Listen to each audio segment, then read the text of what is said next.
Hello and welcome to my 4-part Sketchup tutorial. Today I will be showing the basics of Sketchup and I will be using the 2014 edition. So, let's get right into it.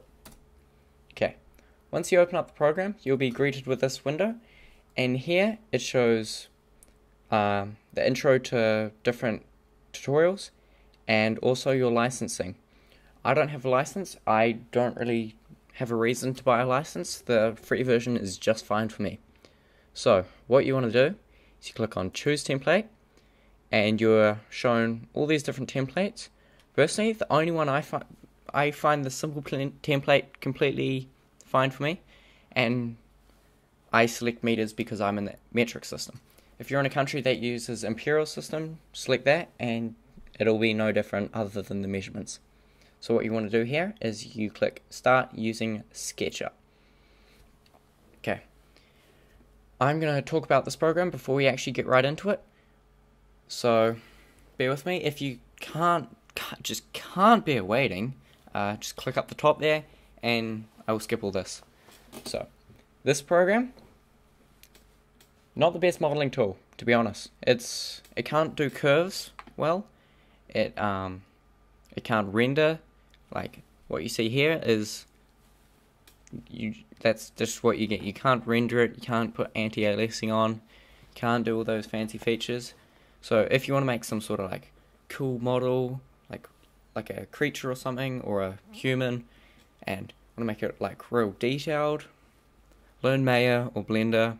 But this program is for like buildings and models of stuff. Like I've heard a guy who made little Lego pieces and he sends them off to 3D printers and then they send them back as little Lego bricks that he's all designed in SketchUp. So it's just one of the things you can use, but the main things about this program that are real good is it's really easy to make models. It's got loads of built-in textures, loads of support for those sorts of things. It's quite well known, so a lot of other programs support it. And it's really easy for making like houses, and it has like shadows so you can tell, oh, if you live in this part of the world and you want to know if this new house sunlight will go through in the morning or something like that, you can all do that in this program, which is really nice. But it's not a professional like rendering and all that sort of stuff. It can't do that.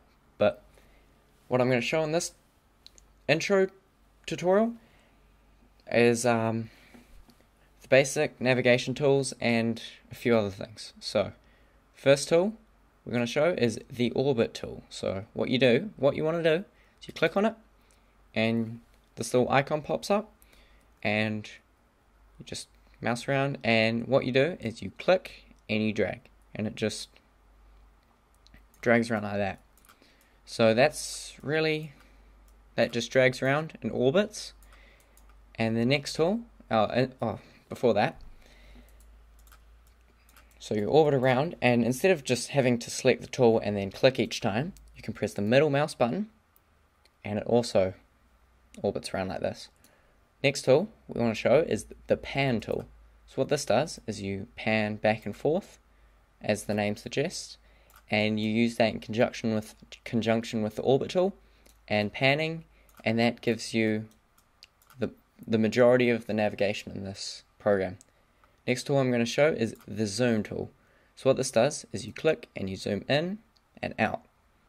Instead of doing that, you can zoom in with the middle mouse.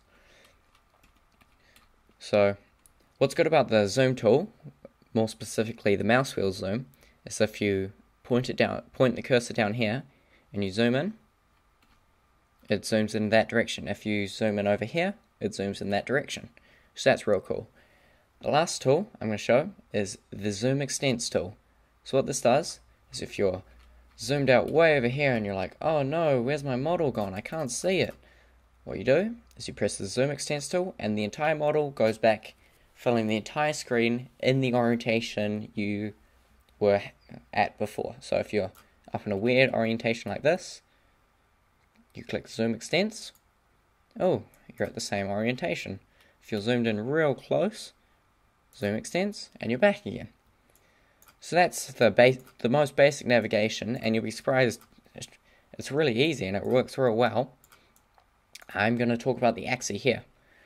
So what this axis is, it's the y-axis. That goes up and down. So blue is up and down. Red is x and negative x up here. So this is x, and the green is z. So this creates the axis for the entire program.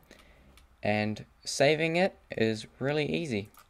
So you just go save as, and that's pretty much done. You can export it into different models, but generally you just save as, and that's good enough for most of the programs that you import from. Last thing I'm going to show us in this tutorial is the advanced toolset that is incredibly useful. I won't be showing any of it off in this tutorial or the second tutorial, but it's just one of the things you need. So what you want to do is you click View, and you click Toolbars, and you're greeted with this little drop box.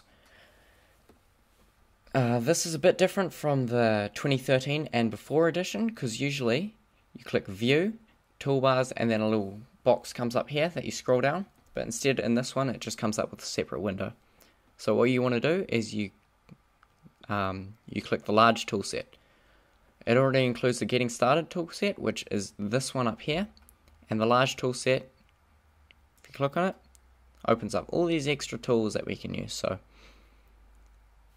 we can all play around with that, and I'll show you how to use that in the fourth tutorial and some in the third tutorial. So thanks for watching my first part of this tutorial. If you want to watch the second part, click up at the top there, and thanks for watching. See you guys.